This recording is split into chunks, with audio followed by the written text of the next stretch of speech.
আলহামদুলিল্লাহ।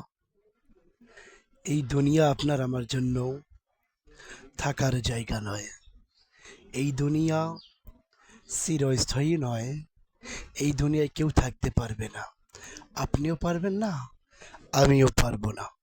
চলেন না আল্লাহর পথে চলি, আল্লাহর গুণগান গাই, নামাজ পড়ি, সিজদা করি আল্লাহকে।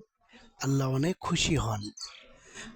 আমাকে, আপনাকে আল্লাহ যেহেতু সবসময় খুশি রাখেন, চলার মতো তৌফিক দান করেন, এই জন্য আমাদেরও আল্লাহকে রাজি খুশি করার দরকার, প্রয়োজন।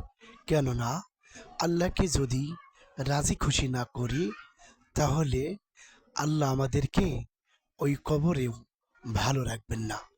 এখন থেকে আমরা প্রস্তুতি নেই আল্লাহকে সবসময় রাজি খুশি করার জন্য। আল্লাহ আমাদের সবাইকে দিনের বুঝ দান করুক, পাঁচ ওয়াক্ত নামাজ পড়ার তৌফিক দান করুক, আল্লাহকে রাজি খুশি করার মতন আমাদেরকে তৌফিক দান করুক। সকলেই বলে আলহামদুলিল্লাহ। আল্লাহ আমাদের সবাইকে কবুল ও মঞ্জুর করুক। আসসালামু আলাইকুম ওয়া রাহমাতুল্লাহ।